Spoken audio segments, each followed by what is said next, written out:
Tottenham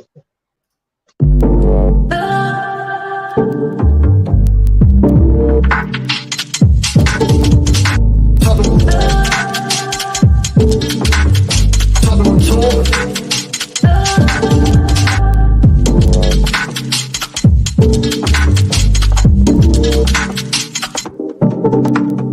Tottenham On Tour.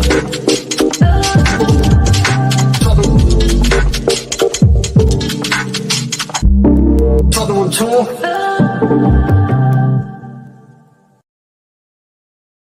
Good morning, good afternoon, good evening. It's time for Tottenham Talk. It's the Beyond Boris edition. Hopefully, people noticed in my photograph there that Conte is standing on the table in the middle of British Parliament. I'm here with Mr. Brian Daigle. Mr. Daigle, how are you, sir? Good to see you. Good to be here with you. Looking forward to today's chat.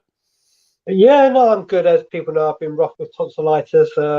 Yesterday, out of nowhere, I had a fever of 99 degrees. Yeah, that's rough, mate.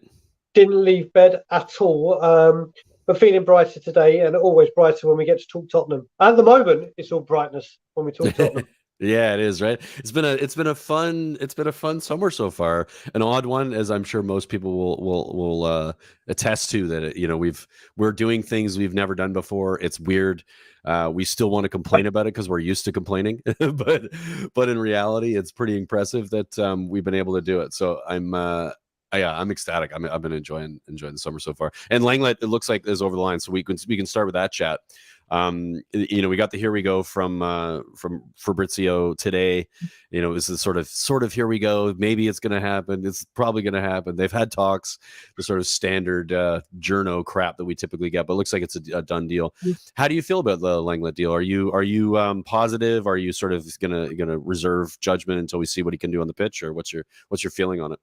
So I mean, first of all, one thing I do want to say about Romano as well, he kind of made a bit of a mistake yesterday, not with Tottenham related, right? But he put a tweet out about a Japanese player going somewhere. I saw that one. Yeah. And then the guy responded going, "What are you talking about?" No, like the actual guy. The actual player's like, "What are you talking about? I haven't spoken to her. My wife doesn't even know what you're talking about." Blah blah blah blah blah. Oh wow. So he looked a bit silly yesterday, but we all know what that "here we go" means. Yeah. Generally, typically a done deal at that point. Yeah. It's literally, yeah. So we've got the here we go. What I am happy about is with this one. Obviously, he played very well for a couple of years. Last season wasn't his best. But one thing we do know is Conte can bring people back to their best, or make them better than they ever have been. So this time it kind of is. You have faith in Conte. You have trust in Conte. But for me, I see this more of as a beef up addition, as opposed to, right, you're a first teamer, you're in, you're from the start, you're straight away. But listen, he does bring some strength in depth and some quality to the team. And if Conte can get anywhere near what he was doing a couple of years ago, then I'll be very, very happy. What about you? Yeah, I'm basically the same. I think what's impressive, obviously, about what Conte has been able to do with all of our players is to get them to play at the highest level that they're capable of. And I think he'll do that with Langley. I think so. Langley, I don't know if you know this, but he was Conte was after him when he was managing Juventus a few years back. You mean I think it was at Juventus. It was a while back, like wait a long time ago, or maybe I'm mistaken. Maybe it is just Inter, but I thought it was 4 or 5 seasons ago when he was at Juve. But anyway, it doesn't matter. Bottom line is Conte wanted him at his club, and that's sort of the point, is that Conte sees something in him and how he can use them for his system.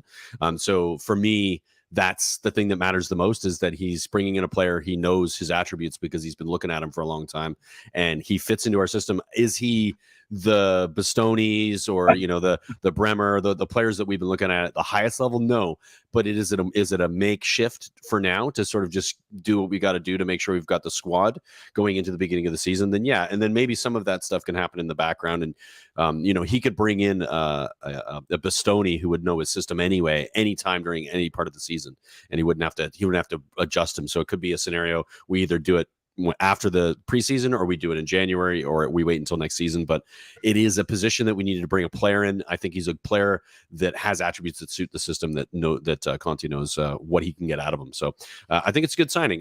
Am I overwhelmed, or am I pumped? Am I freaking out? Like, no, but I get the reasoning, and I think it makes sense. Well, that's the main thing. I didn't know that Conte wanted him prior, so that's already a great thing. Yeah. Like you said, with his attributes and everything, that's the main thing with Conte. He brings in the players he knows because he's scouted them and knows that they have the attributes that he wants his football team to have. Yeah. So that's a big thing. A big thing. I still think there's a big signing in the offing. I'm not necessarily saying value wise, but who he is, you'll be like, whoa, holy shit, this guy's coming. So it is exciting times. Listen, you can't get away from it. It's very exciting. Yeah, it's absolutely nuts. Just to give people a heads up, the Beyond Boris edition. Of course, most people who watch us are from the UK. We did, he decided to resign his post, and if you look at the thumbnail close enough, you'll see Antonio Conte is there running Parliament, and it's sort of how we feel as Spurs fans at the moment, is that he's running the ship, and things are going really well, and Conte for Prime Minister, or just keep him at Spurs, I'm fine, but just to play on something there that happened in England at the moment, and I thought it was pretty funny. I just want to say hi to some people. Jiu-Jitsu Boy 69's here. We've got Roberto Villegas, Zach Robinson's here, Christopher Inshaw, Jay Passon, LSC, El Said is here, Chris Hagenbar. What's up, Chris? How you doing? Phil P, Ben Big up, Kaufman, Phil. Benny. What's up, Benny? How you doing, buddy? Good to see you. Phil as well. We've seen Phil already. Zach, I'm just going to kind of skip over the ones we've already said hello to. SH Spurs 1. I have not seen that one in here before. Maybe you have, but if you're new, welcome. If you haven't liked and subscribed, please do like the video. Kuva is with us. What's up, Kuva? How you doing, brother? Good to see you. Is Shawnee live right now? Shawnee's live, yeah. All right, Shawnee's live. That's cool. If flip-flop between the two, raid between the two, say hello to Sean for us as well. Not intention of stepping on anybody's feet. We just don't have a ton of time, and this was it. So enjoy it now or enjoy it afterwards. We're going to be talking about stuff that you'll enjoy either way. Phil P, we already done. Ben Kaufman already, and Zach Robbins. Okay, that's everybody. Just wanted to get through the people watching. Thanks for watching. I'm just going to do some Spurs chat. Anything else you want to get on? Like we talked to Langley, that was kind of the obvious one, but anything else that is on your mind at the moment, Brad? Yeah, and you know what? It's been brought up straight away by a good friend of mine. Was at the Levy Out protest with me, Mr. Agatha von Wembley. Hi guys, do you think Spence still installing is Levy's way of reminding everyone that he's in charge? All this spending and commitment to winning should definitely not be taken as the new norm. You go first, Mr. Ireland. Yeah, I have a pretty strong opinion about this, and I think it's balanced. Well, you can leave it up. You can leave it on the screen because I might want to reference it. So, do I think if this is a Levy deal? I don't. I think that you've got 5 other deals that have gone over the line. We all assume it's probably Paratici and his team, and then one deal is taking longer than it should, and we assume that Levy all of a sudden has got his hands in it. I just don't think it makes sense, logically speaking. Like, why would all of a sudden one deal? I know he's young and he's a player for the future, or at least that could be perceived that way. I don't think it makes any sense. You're not going to just take one deal and make Levy in charge of it, and then somebody else is in charge of the rest. That makes 0 sense to me. Does it look like a Levy deal based on how we're experiencing it? Yeah, I can see that why people would think that, because it's taking way too bloody long. I was on the 3 Spurs boys yesterday having a conversation about this, my thought is that this is just there's something weird about the deal that we don't know about in the backside of it, that they're trying to suss out. Whether it looks like it's the money. I doubt it. If they're $1 million apart, do you think Paratici and his team are going to be like $1 million? We're going to be humming and hawing over that. And I do understand that that's why it looks like a Levy deal, but I don't think it is. I just think there's something with the deal that they're trying to suss out to get the right scenario, either for Middlesbrough or for Spurs, or for both, so that they're on the same page. And I think it'll get over the line either today or tomorrow before we go away, or there's something else in the works we don't know about, because they've been doing that quite a bit this one as well. As far as whether this should be taken as the new norm, I think that would be absurd to think we should take it as the new norm. This is where I'll stand with, the position of leaving Enoch have been problematic for the club for as long as they have. I think you said 45 transfer windows, 43 before this window. that's a small sample size to suggest this is permanent and this is how we're going to function moving forward. Having said that, I hope that it is. It does show signs that could be the case, but I'm not willing to just like change my opinion or position on it just because we've had one good window. It is nice though, and I'm going to enjoy it. I'm not going to sit and be pissy and be like, oh well, it's only going to ever happen once and not enjoy it. I'm going to enjoy the shit out of it because we're going to have a season with a proper squad that's been brought in at the right time, with a manager who's been backed for the first time. And in my history of supporting Spurs, it's the first time this has happened in this way. So yeah, do I think it's going to be the new norm? Probably not, but am I going to enjoy the shit out of it this time? 100%. Okay, so my response, I mean, first of all, the boys at We Are Tottenham TV, obviously what's up, Ben and Sim, what's up, boys? has already said, Paul O'Keefe said that Levy handled the Richarlison deal, so that puts who's Paul O'Keefe? I mean, I know Paul O'Keefe is a journo, but is he? Yeah, he's someone that when he talks, you listen.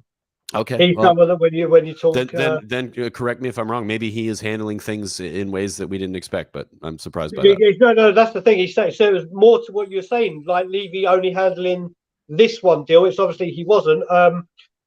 What can I say? I mean, the you can see where you think it's Levy. I mean, people have said in the media Levy's hand on this because I was actually with Simeon. Well, I do know that. Sorry to interrupt, but I do know that Levy was meeting with Everton's ownership, and so that was part of the process for sure.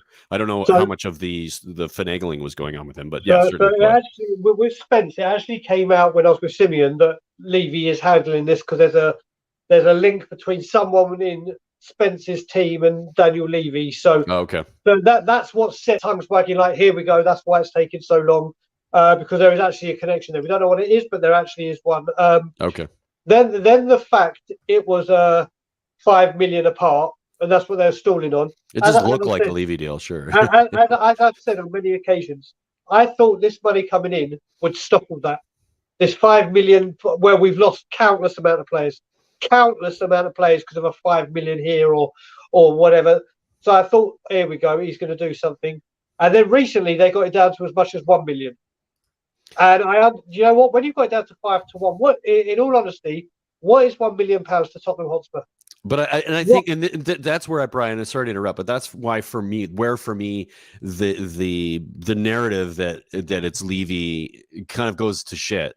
Like it looks to me like there's just something else going on there. It isn't the million or the 5 million even. It's just that there's something about the deal itself that is problematic. It looks like the boys from We Are Tottenham TV may have some an answer to this. I don't know if you want to pop up their bring it up right now. For me, Spence hold up is either we don't want him or that bad, or Burrow asking for something stupid like 25 million. Yeah, and I think that's probably it. Maybe their valuation is incorrect, and they're trying to say, well, Spurs want him so bad that we'll hold off until they are willing to pay, which sometimes means you can't get anything over the line. 25 million is too expensive for this player. He's never played in the Premier League. He was very good last season in the Championship, but we all know the step up and how difficult it is. Maybe they're being smart about it. Now we can be pissed off that if it was $1 million, I'd be pissed off. If it's 10 million, then it makes sense to me that there's a difference between the two of them. Of course, and the other thing I've just got to add on the end of that comment about is this the new norm? I had to go on Twitter on Saturday and retweet something because it's just doing my head in. People will know that I am obviously one of the biggest Levy outers out there. And since this money came in and everything, people have said, oh, the Levy outers, they got nothing to say. Oh, they're in the mud. It was all part of the plan, blah, blah, blah, blah, blah. And I was like, we're not saying a word. This is what we wanted to happen. This is what we protested for. Yep. And then and the thing is, when someone tweeted and said, all these Levy outers and blah, blah, blah, blah, blah. Yeah. This is all part, and I was like, I had to come out and say something. I gave it this analogy. Yeah, it's annoying. What I said is, I said, listen, this is one window out of 43. And I said, I even put it on the tweet. I am recovering from, I am a recovering alcoholic. In a couple of weeks, I'll be celebrating 14 years clean. And I said, do my friends question me when I walk into a pub or I'm in the Scotland Yard and have a Beck's Blue or a Heineken Zero? Do they question that I'm drinking alcohol? No, because I've had 14 years of proof to back it up. So that you can't say this after one window. If this carries on for 4, 5, 6, 7, 8 windows, then you can say, things have changed or things are changing. Yeah, evidence, right? It's evidence based, right? Yeah, exactly. Oh wait, Ben has put something else in. I'm assuming it's Ben. In the terms of the new norm, this doesn't need to be the new norm. We just needed to squad to a certain level of size. Then exactly this. Yeah, that's exactly 100% fact, and it's important to recognize that we're not going to get 6 or 7 new players in every season. We're not going to need a rebuild every season. That's the problem we're in, is because that we didn't do what Ben is likely saying here, is that once you've built the squad you need, you then replenish it, like we've seen Liverpool and City do regularly every season, bring in 1 or 2 very good players that suit the system that they're playing and upgrade and update. And that's something we didn't do for 6 seasons before, like properly. We brought in a player here and a player there, but nothing that really fit what we were doing. Exactly. Well, listen, the greatest thing about this is it is a very, very exciting time for us. You're saying in your time of supporting Spurs, obviously I've supported Spurs ever since. I'm since the early 90s, but been able to pay attention since the early 2000s. Yeah, so, exactly. So for me, there has never been a window like this. The only one you can say is the Bale one, but that was spent in the exact opposite way. That was dragged out. These were players that were incredibly irresponsible. Exactly. So there's actually a poise, there's actually a purpose to these signings. Once Clement gets to, 1 second, Brian, can you just copy the link and StreamYard it to me? Send it to me in the private chat. There's one person that's coming on. Oh, sure, yeah, I can do that. Send it to me. He's going to come on very, very shortly. He's been very, very prominent in the chat.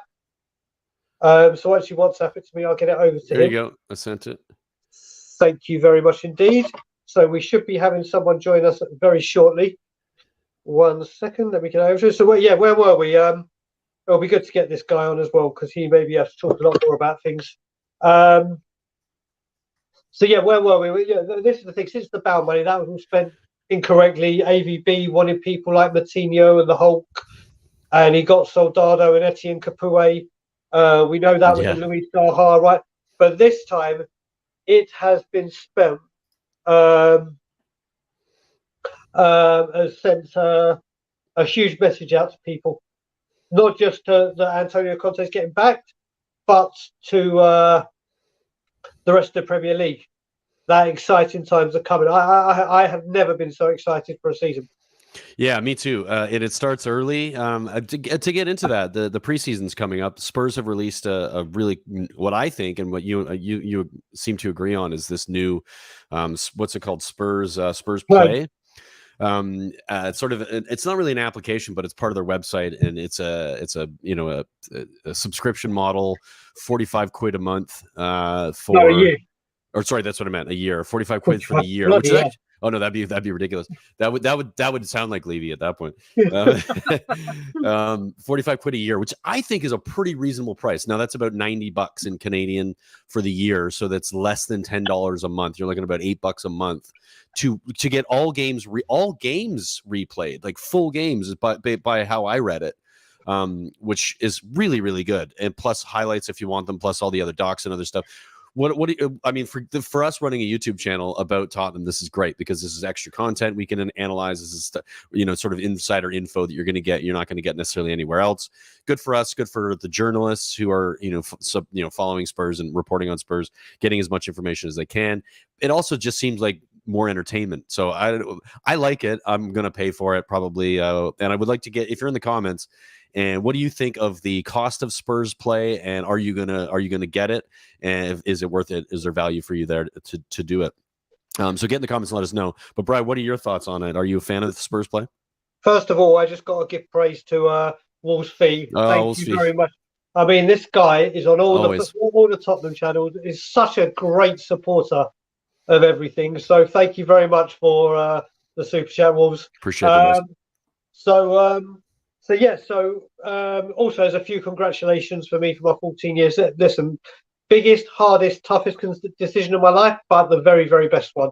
And thank you. So, listen, this, all football teams are going this way. It's another source of revenue. But like you said, for being YouTube content creators and something, and just for fans, it's going to be like a top of Netflix. It's going to be a top of Netflix. And I mean, let's face it, everyone would want that. Every Spurs fan would want that. And for me, I mean, we're thinking of getting it, aren't we, as a channel?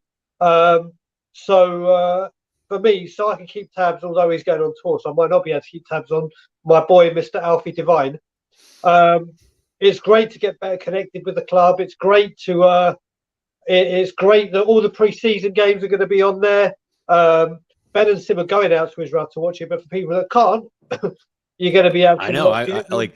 I usually try to find some dodgy stream that I can find. I mean, used to play it. They used to, actually, I think last season they played it on, or the season before, last couple, they played it on their website, and you were, Spurs Live, you were able to access it. This is just a little bit more. They put a little bit more work into it. Wait a minute. I'm really hoping this is wrong. Is there actually he's taking the piss, mate. Oh, thank God!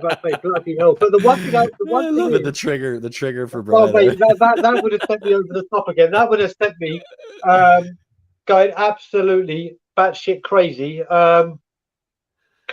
So yeah. But listen, this is the way I'm seeing this as well. This is another avenue that I honestly think within a few years, maybe even 10 tops, the way football will work.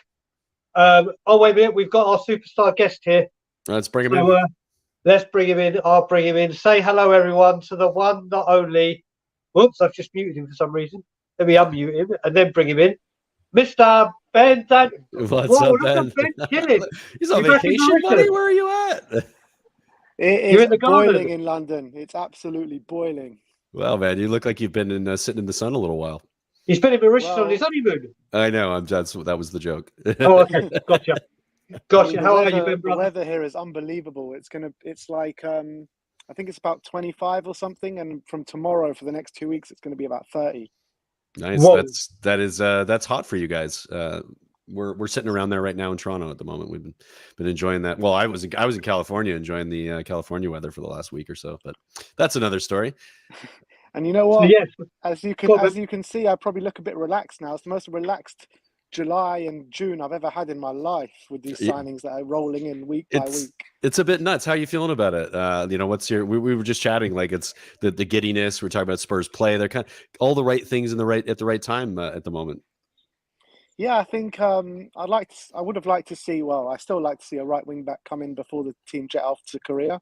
Yeah. But all in all, I think that the window has gone unbelievably for us. I think when you're looking at the other teams and what they've done, I think we're probably the best place in the window so far, I would say.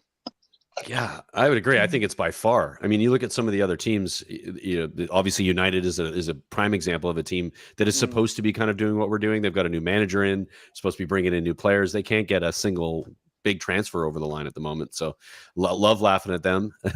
Chelsea, similar scenario. I mean, it looks like they might be getting, or they've just gotten Sterling over the line. So they've gotten one good transfer that looks like it's going to be good for their squad, but not where they need it. Their defense is a shambles with the players that have left. So I'm feeling pretty good about it.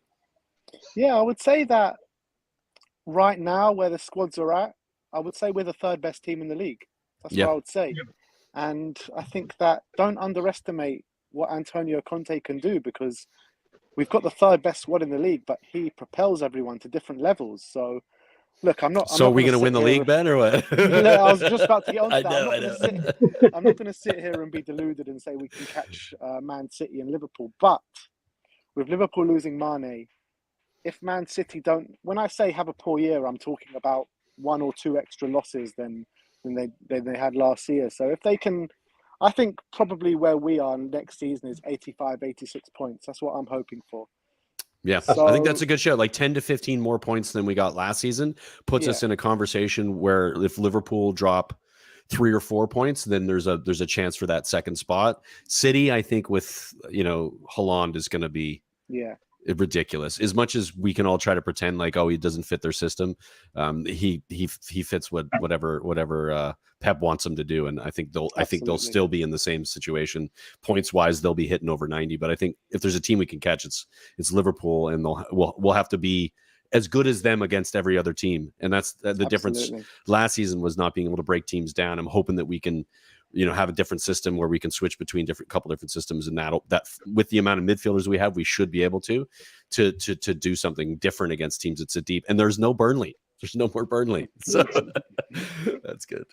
Yeah, no, absolutely. I think you're bang on the money there, and I think that 85, 86 points, I don't think that's enough to catch Liverpool or City, to be honest, for next season. But you never know what can happen over the long stretch of a long season.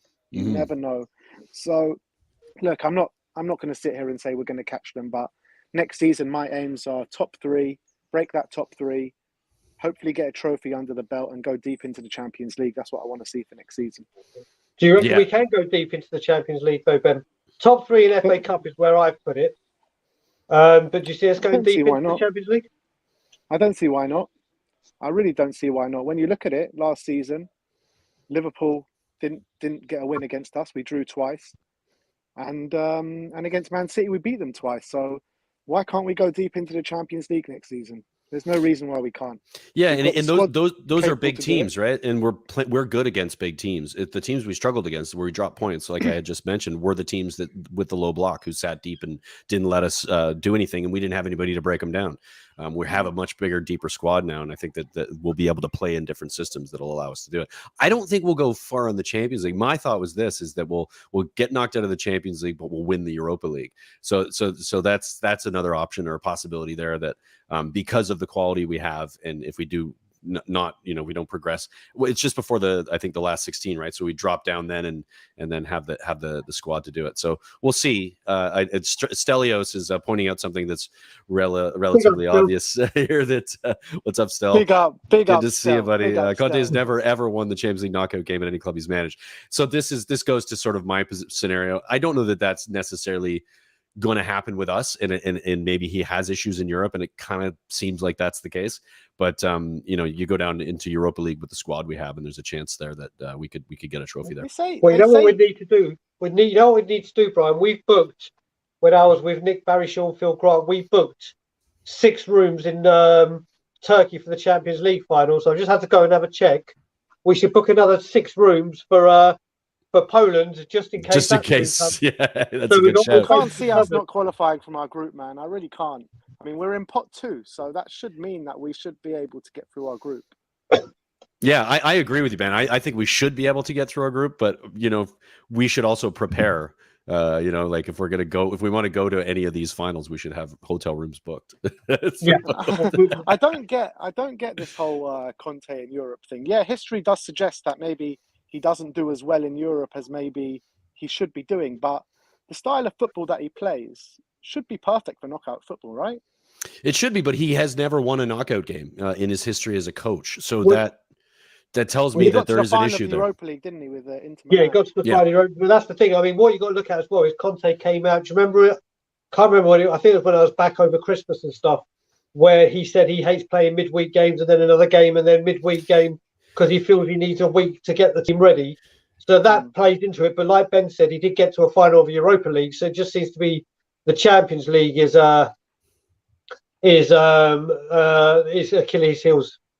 Yeah, it just seems like I think because of the level you have to play at in the Champions League is the same level or even higher to some extent as the Premier League. So you're not getting like, oh, I can play a few B players or C players to fill out a squad while we're going through the group stages of a tournament where we're playing 2 or 3 teams that might not be at the level like we've done in Europe previously in both the Conference League and the Europa League.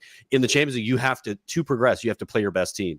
So your best team like 2 times a week instead of once a week is going to be difficult for, especially the way Conte trains his players. The level of fitness that they need to be at to do that twice a week is harder. So I just think that that's probably what it would go to that. I mean, I'm speculating here, but I think that's probably a good shout to consider. That's probably what we're looking at here, is that because of his expectations are so high that to do that twice a week is a difficult ask.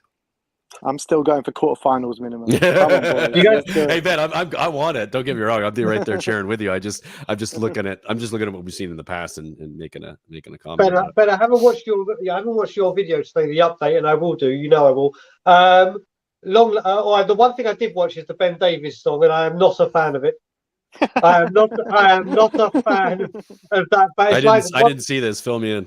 Go over to We Are Tottenham TV. They put the video up there. Someone's created a Ben Davies song. Now I think Ben Davies deserves a song. He's been phenomenal. Just not that one. But I will To watch me, your. you're everything. Yeah, it definitely needs some work on it. But what's your? I will watch that. What's your thoughts on Longley? I think it's a smart signing from Spurs. I really do. I mean, the qualities that he's going to bring to the team, insane ball playing abilities.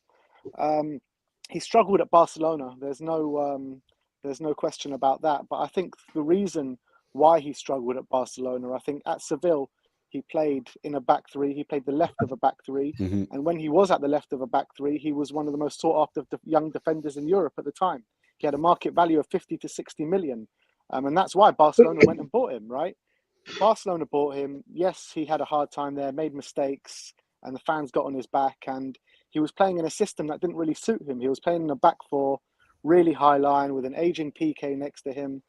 It just didn't work out for him at Barcelona. And I think with Antonio Conte, he'll put an arm around him. He'll get him back to where he wants to be at the left of a back three. And I think that he'll be really good for us. I really believe that. And I think that the natural ball playing ability that he has is exactly ideal for what Conte wants in a centre back. So I'm really happy and I'm really excited to see what he can bring this season. I really am. Yeah, I have to agree. I mean, it's depth in a position we've all wanted. Davies was very good last season, the whole season, but particularly the last 7 or 8 games. He went up another level. If he can get that out of Ben Davies and Eric Dyer and all the other players that we've been asking to leave for the last couple of seasons, and make them as good as he's made them, then a player like Langley, who's really good with the ball at his feet, I think that can't be over or understated. He's really good with the ball at his feet. His passing is incredible. He went to Barcelona probably because of that, his ability with the ball at his feet. So to have him in a Spurs side, we'd have him, Dyer, and Romero, who all can pick passes very well as a three. I think that's a really powerful. It moved like progressing a center half three. So yeah, just looking forward to. I think it'll be fantastic. I think Ben Davies will probably even have an opportunity to improve even more because he's going to have competition now. He was in a position where there's nobody else who could really play that. Even Rodon was never going to get in there above him. So this is a player now that will put him in a position where he's got competition and he'll up his game even more, which means we've got a really solid defense next season, minus that right wing back, unless we can get the best of the Doherty again and find some better depth. We'll bring a right wing back in. I'm certain of it. So I was going to say, our friend Ben, it's KPV has come up with the yes, we would love to win the league and the Champions League as well. I just don't think in a billion years that we're pulling off that double. If we pull off any double, it certainly won't be that one. But thank you, Kyle. Yeah, appreciate it. Thank you. Cheers, buddy. Ben, who else do you and want it's to come live. in? And it's live. Ben, who else do you want to come in or can see coming in? Positionally as well as... I'm looking at Bremer at centre back. I think that if we can ship out a Sanchez, then I think to go into a season with Langley, Dyer, Romero, Bremer, and I said Bremer. Who else is there? Ben Davies. Ben Davies and Langley. Yeah, I think those 5 would be absolutely perfect to go in with them, in my opinion. Because you look at Langley can cover the left and the centre, and Bremer can cover the right and the centre. So I think that it would be ideal to go with those 5, to be honest. What are your thoughts on the likelihood of Bremer? Because I've seen like a little, this sort of what it's been like and what it's generally like for transfer windows is it's happening or it's not happening. It's happening. It's not happening. The most recent with him was the last time I read was that it's looking like it's a very positive, but that was a couple days ago. So things changed pretty quickly. Do you have any inside scoop on that, or what are your thoughts on whether it'll happen or not? I got no inside scoop, but the facts of the matter is that just it's all gone a bit quiet and static with him. He was always wanting to go to Inter Milan, apparently. That hasn't happened. Maybe things will start moving when Skriniar goes, if he goes. But if it keeps getting later and later in the window and nothing's happened with him, we know his agents have spoken to Tottenham and we know his agents are speaking to other clubs. So I think it's one that can happen, but a bit later on in the window, in my opinion. Yeah. Sorry, go. I was just going to say was just gonna say a player that can get over the line who will fit into the system without necessarily having that preseason. Obviously Bremer, but Bastoni would be like that as well because he knows Conte's system so well. You can get away with him not going to South Korea and still fit into the system pretty quickly, I think. So yeah, I'm you're not going to have. Go on, Ben. Sorry. You go. You finish that, then I'm going to go. I was just going to say you're not going to get every single signing we want in before Korea, are we? So yeah. You got to We've done expect very some well. to come in after. You got to expect some to come after, and bringing in as many as we have done this early, you just got to be so happy with it. You have to be. Yeah, I agree. Okay, so I'm going to seconds out 98 as put something about apparently James Maddison and Lamptey are back open already, and I've got to say I've said this the whole time. James Maddison will never play for Spurs. Never, ever, ever, ever, ever play for Spurs. I'd love him. Don't get me wrong. I would love him. Why not, Brian? Because we messed him about twice with the when he moved from Coventry to Norwich and Norwich to Leicester. And also, if you have checked his tweets about Gareth Bale, Harry Kane, and other things he's tweeted about us on his personal Twitter, he is not coming to Tottenham. He will not come. I can guarantee. Even if we go, I don't. Even if we had an offer accepted, I think he'd turn us down. He is not coming to Tottenham, in my opinion. Don't want him then. Yeah, basically, right? Piss off, Ben. He's As Bob would say. I think he's a wonderful player. And when his head's on right, he can be absolutely electric. But it's his attitude and things he's done in the past. And obviously, we've blown 2 chances to sign him.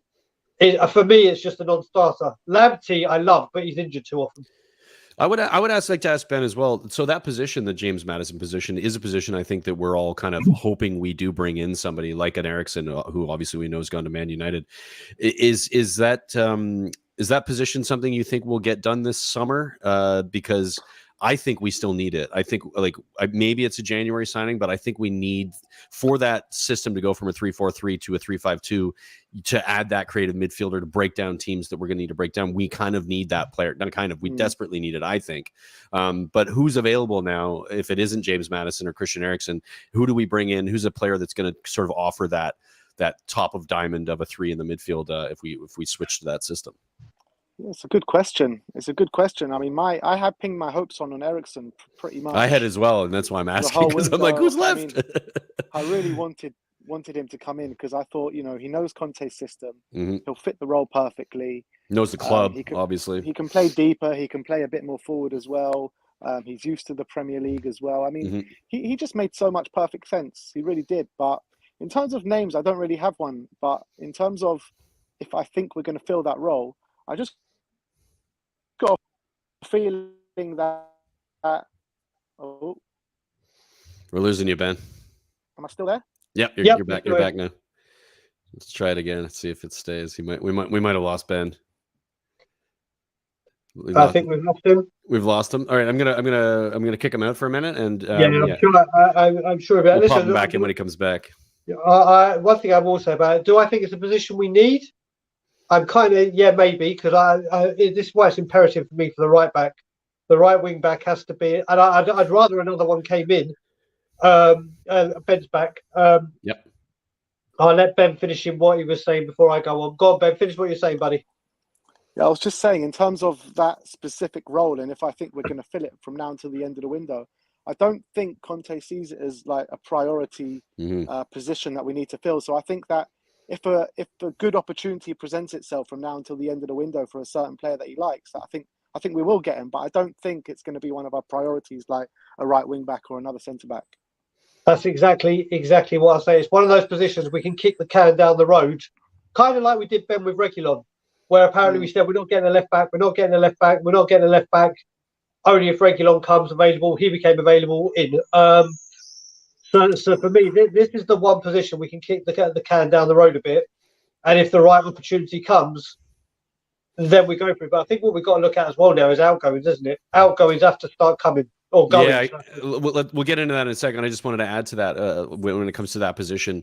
I also do think that it is a player that you don't need to bring in before the preseason, because there won't be he's not going to start every game in a 3-5-2. It's going to be a system that we're going to switch to if we need to, and so that player will be coming off the bench anyway. So we're not looking necessarily at going, we need a attacking midfielder that is going to change the team and that's going to start immediately. They're going to be a squad player and they're going to be used for specific situations. So like you both said, like I think later in the window or even in January, depending on what we're seeing happening with this Premier League, you look at the teams that are in this Premier League, there's not a lot of teams that are going to play a low block. It isn't a system that's in most of them. Some of them can revert to it to some extent, like the Brentfords of the world. Southampton aren't going to do it. Nottingham Forest aren't going to do it. Leeds obviously aren't going to do it. These teams that are going to be finishing probably in the lower half of the table aren't teams that sit deep. There aren't any that really do. I was looking at the list and I was kind of like, there aren't a lot of teams that are going to play the low block. So that's better for us. It means that even less that position is something we need to be focused on too much. But in regards to the outs, Brian, I'll let you go on that because that is a massive one that is interesting to see. We have done fuck all. So. Yeah, I mean, when you look at the outgoings, there's obviously Galini's gone back and Carter Vickers has obviously left the club. Yeah. You look at it, I think this is Bergwijn, yes, thank you, Ben. Oh, Lily going crazy. Where is she? So we need to start doing this. There's got to be. I think this is why Parati's gone quiet at the moment. He's busy working away. Brewing with something, isn't he? There's two things I think he's doing. I think one is the priority is get these players out and get them out quick or sharpish. And the reason I think he's gone quiet is because I actually think there is such a big deal going on under the scenes. And I've said it before, I don't mean always financially. I mean, there's going to be a player that's coming in that's just like, whoa, where did that come from? This is the player. But we've got to get outgoings. It's got a bit quiet. I mean, obviously, we had Lo Celso being branded about as our exchange plus player plus cash swap bitch. And that seems to have gone quiet. Loan deals have even gone quiet, haven't they, Ben? Yeah, they have. But I'll tell you the truth, yeah. I'm not really too worried about the outgoings. I was having a conversation with the bun a few days ago. Okay. And we were discussing about our ratings for the window and if we think it's been successful so far. And we watched that video, Ben. There was multiple videos. It was just a private chat on WhatsApp. Oh, okay. We've seen the video version of it too. And he was saying that you have to take into account the outgoings when you're rating the window.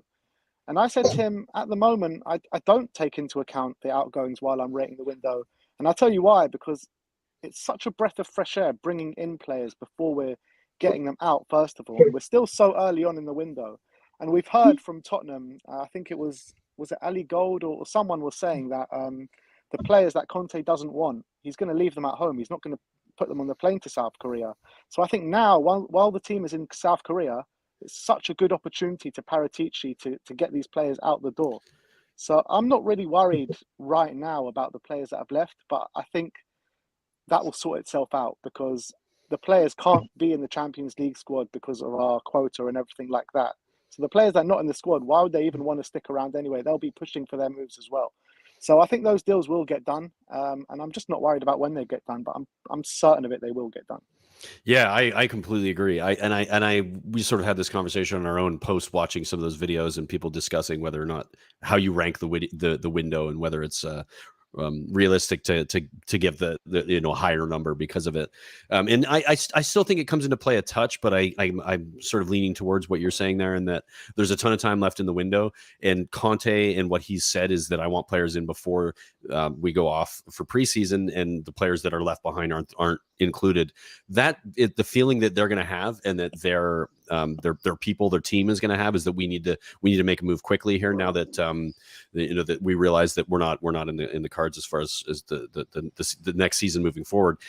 They're going to push for a move out. So it's going to be more based, I think, on the club not really having to do a hell of a lot, but that the players themselves are going to realize I'm not going to play football unless I leave. So they're going to have to find a way to get out and find a team that's going to want them. And they're going to be working towards that. And a lot of that work that is normally done by Spurs in advance of bringing anybody in is going to be done by the players and their agents, because they're going to be in a scenario where they won't have any football to play.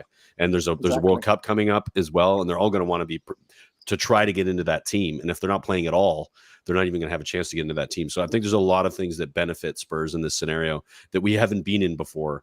and that's going to make it a lot easier to get rid of a lot of these players. I think that the Celso is an easy one. I think he's still very sought after. I think there's a lot of teams that will want him at a pretty good price. I think the Tanguy one is going to be the hardest one to get rid of because of just what he was for us and what he's been as a bad signing. So that's probably the only one I'm worried about. But worried about it, he just sits and plays with the under-21s for 6 months. And he's not getting into the France squad anyway. So on your bike. He's one player I don't even want anywhere near the under-21s, the under-23s, get the out of the club. Yeah. Just, I would literally, I've said that if you look at it, you look at a signing like Ivan Perisic, where the youth are going to look at him and be like, look at what he's eating, look how he's training, look how he conducts himself. You look at people like Friedel Giggs that got into all the yoga and did all that stuff. Tanguy and Dembele spends 5 minutes with these kids or anyone, and his attitude and his negativity. I would honestly, if we can't get rid of him, sit down and Serge Aurier him and say, right, the rest of your contract, we're not paying it out in full. Just piss off. I don't want him anywhere near people like Alfie Devine, Dane Scarlett, Malachi, what's his name? Malachi Walcott, Lavinia. I don't want it. Brandon Austin. I don't want him near a single soul. Get out. But Brian, you know, all these players that you're talking about all aspire to be in the first team one day, right? Will they not look at Ndombele and being like, that is what I don't want to be like, and go and do exactly the opposite? You think that, but look what it's basically a roadmap for what not to do. Because if you see a first team player who was very expensive comes and ends up playing in the under-21 squad, they're all going, what the hell did he do? You know, like, don't end up like him. You know, like that's. Or he could say to them, get into the attitude of, okay, once I've got my big time contract, then I can sit down and be a negative. I don't think players want that though. These players have like desire to get to the first team to play at the highest level. You would think they would. They've spent their life doing this. Before someone gets their claws into them, exactly. I know, but is he? I want him nowhere near. I'm with you on that. I just don't think he's going to have any influence on those players. I will fly back and piggyback him wherever he wants to go to get out of the club. So if you watch, I've got a feeling he's going to be one we're just going to loan after loan after loan until his contract's up. Yep, exactly. Yeah, because no one's going to pay his wages. And hopefully we can at least get the loan, and there'll be some money for that, and it won't be too much pain. But the other ones are pretty easy. I think Winks goes to Southampton or something like that, pretty comfortably. And those are the three. I mean, are there any other players we want to get out that we're worried about, like, are going to be problematic? For me, those are the three. It's Lo Celso, Tanguy, and Winks that we need to move on. I think Winks is a pretty easy sell, and I've got a feeling, I said it on my video today, that I got a feeling Winks could go to someone like Bournemouth under Scott Parker. I think that'd be a really good fit for him. Oh, Joe Rodon came up as well as another one, right? Yeah, Joe Rodon I think is an easy sell. I think that nobody's in for him though, and I'm surprising because before we picked him up, he was sought after. He was championship player of the season, right? A couple seasons ago before we bought him. I think he's a good enough player to play at probably many different Premier League sides, like in the lower half. It's surprising that nobody's in for him at all. I don't know if that's Joe Rodon. He'll get moved. You got to look at it and say, when you say you're surprised, we're surprised 4 managers haven't picked him. That's true too. Yeah, you've got to look at it and think, if 4 managers haven't picked him, and now he may be available, do they listen? We don't know everything behind closed doors, but you would have thought, but there's some good evidence there that he's not necessarily well liked by management, because he would be playing more if he was. Yeah, but he didn't play him a hell of a lot, did he? He broke into the team towards the end of his tenure. He got quite a few games in a row. I think that was because of injuries, though. Like, it was necessary. It wasn't because he was like ahead of somebody else quality wise. But apparently, he said to Hugo Lloris the day he was sacked, he took Lloris to a side and said, "Look after Joe Rodon. He's the best defender at this club." Yeah, you got to see what you got to remember is, and I saw that I had the theory that with Joe, if you look at Jose's last year, we had like a centre defence pairing for like 4 games, and then one of them just went away for like 6-7 weeks for no reason whatsoever, and then came back for 4 games. Like, there was never more than 4 games where a defensive partnership that looked solid then got split. And before the weeks leading up to Jose sacking, Joe Rodon by far was our best centre back. Yeah, by no, I far. agree with that. I agree with that for sure. It's an odd one that he isn't being talked about at all right now. Well, And apparently maybe Roma that's were in because for it's him. early in the window. Maybe we'll see what happens in a I'm couple sure, weeks. Ben, you did a video about Roma maybe being in for him. Yeah, that has been rumor. And Who I is? wouldn't Sorry, I be missed that. surprised. Who? Roma. Roma. Oh, Jose. Roma. Okay, yeah. I I mean, wouldn't be Joe's. surprised if he does go there. I think that he'll be a good signing for them. Yeah, I'd agree. It's a good show for sure. So the other thing I want to ask you, Ben, I'm going to finish because when you came in, I was going through something. We're talking about Spurs Play, the TV thing, Yeah. and we're just talking. So what I was about to say, because I said, listen, Spurs Play is another avenue where I see 10 years in time, and then I brought you in, so I completely lost my train of thought. So, so I actually see it as another avenue, and I've said it. I don't know why. I don't know the complications in it with Sky and BT. I can see it in about 10 years being where you just buy a Spurs TV season ticket, where you literally Could be. just get every single Spurs game live at this time. So you don't pay a subscription to Sky to watch Bournemouth, Newcastle. I mean, for Tottenham fans and most of the Premier League, that game has got no interest. Apart from it's a game of football, let's watch it. I think in 10 years, all teams are going to have like a season ticket for subscription that you can watch every single game live. And I think this is the avenue that opens that up, ready for it to go. Well, I heard at the back end of last season that Man City were selling tickets inside their stadium on the metaverse, virtual reality, where you put on your VR goggles and you're inside the stadium and you're watching the game. So it could be something similar to that. That's pretty dope. I like that kind of Yeah. stuff. As a tech nerd, I'm like, ooh, that sounds fun. Because imagine being able to go to the stadium. You've never been there before, but you can sit at home put your goggles on and feel like you're there somehow. Yeah. I mean, obviously, it's a long way to go before it feels really, really real. But that's still a fun idea. Are you going to get the smell of the burgers and the hot dogs and stuff like that? Yeah, exactly, right. It's wafting out of the side of the goggles. Yeah, are you gonna use the service? You're gonna get the service? Do you think? I mean, it looks like there's some pretty cool stuff on it. I knew it. Yeah. I watched the 202 days on Conte last night. I thought Was it it pretty good? Yeah, I thought it was pretty good. I think that could have been a bit more in depth, like a bit more like Amazon documentary style, but it's still a good watch if you want to relive some of the moments from last year. So I'll recommend it for sure. And what else they've got on there is they've got loads of old season reviews. So I started watching 06, 07 for some reason, season review last night, and that brought back a bit of nostalgia. You know, the weirdest thing you say that, Ben, it was so weird. I was watching, because it's on YouTube, the review of the first season we signed Chris Armstrong, which was my first season ticket. I found it on YouTube, started watching it, and it's the season we signed Raw Fox. And I know that year Spurs used to bring out, God, how old is this? VHS videos of like quarter of the season reviews with documentaries. And I remember, because it was my first year of the season ticket, I was watching an Everton game, but the day before, or a few days before, we went to the Spurs shop and Raw Fox was doing an interview. And I walked past him in the Spurs shirt with a couple of Spurs mates.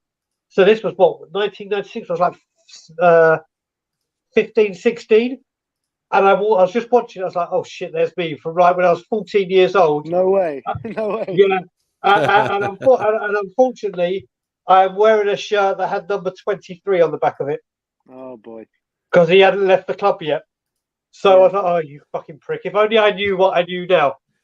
So yeah, I walk by. If you see, I've got my bloody big curtains. It was it wasn't the best watch. But they've got loads of those kind of reviews on there. I mean, compilations as well. They're like 2-hour reviews of the season going month by month. So the one I watched, I didn't watch it all. I'm about halfway through it, maybe a bit less. But it's the season where we signed Berbatov. His first season. Gee, that guy. Did you ever, Brian? You didn't get to see Berbatov, did you? No, I mean, I was watching Spurs at the time. Yeah, I watched him play for Spurs on the TV. But what year did he come in? He was 2009, 2006. Oh, right. That would have been right around the time when I was able to start watching it, because we got Setanta Sports around 2005, 2006. And that was when we were able to watch games. Now they were whatever game was on, so it wasn't like I could pick a Spurs match and watch it if I got lucky if it was being played. So didn't get to see a ton of them, but I have seen it. Obviously, it's a ton of highlights, and my God, he was incredible. I would have been nice to have experienced that live for sure. Something I was funny. Go on. Something funny. Sorry, Brian. There's something funny from that review. It was the season we signed Didier Zakora as well. We signed him that summer, and he started that. I didn't remember this, but he started that season unbelievably well. He completely hit the ground running, Zakora. And I was watching. It was one of the European games, and the commentator, it wasn't a Spurs commentator. It was the one that was actually on TV, and he was comparing Zakora, how he started, to the way Patrick Vieira started for Arsenal, and I was just like, oh God. Oh, good God. Oh, dear. I mean, Didier Zakora, my God, that guy was like, Sissoko was like him. That guy could run and run and run, but if you ask him to shoot or pass, yeah, it's not happening. Well, you say that, but I actually saw him making some really nice passes and some nice crosses in this review. I completely forgot about his shooting, though. His shooting was horrific. Yeah. Amazing, lads. Well, Bryce, is there anything else we want to chat about here? I've got to do a short stream today because I'm still on vacation, so I'm heading. A short stream it is. A short stream it is. Well, I mean, Ben, thanks for coming on. How lucky are we to get you to hop in here? Thanks for having me on, join guys. us for a little while, for an hour of a chat. Supporting the Tottenham On Tour, boys. Yeah, we appreciate you, brother. It's fantastic stuff. We will be back next week. We've got a few things on the go. Obviously, we're preparing for the new season like everybody else. Straight out of Compton, Straight out of Conte is coming back. Straight out of Conte. Bang, bang. Yeah, exactly. You got Ice Cube coming on as well. Yeah, we've got special guests. He's a Spurs fan. I don't know if you knew that or not, but yeah, he's a Spurs through and through. But yeah, we got a bunch of stuff coming. It's gonna be a good season. Obviously, preseason this weekend. They fly off. When's the first game, Ben? Do you know this detail? I haven't actually. Wednesday, I believe. Next week. So next Wednesday we'll probably do some sort of content that will either be if I'm hoping that Conte does an interview before and after the game. It'd be nice to get some words from him to see how he's doing in the preseason. But we'll definitely be doing stuff, and of course, tune into We Are Tottenham TV for some of the best content on the internet when it comes to Tottenham. So really appreciate you, Ben. The mothership, exactly. None of us would be here without you. So we appreciate you and everything you do. And thanks everybody here who's watching. Really appreciate you for watching as well. We'll see you next week. And yeah, I think that ends it. Brian, anything else you want to say before we go? Just carry on backing Conte. That's it, right? It's so nice. It's so nice. This like happy moods everybody's in. Cheers, guys. Have a good one. Laters. Coming Spurs.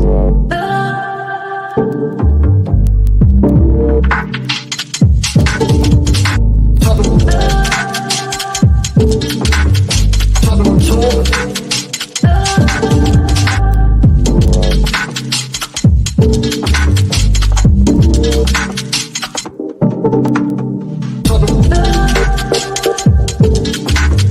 Tottenham On Tour.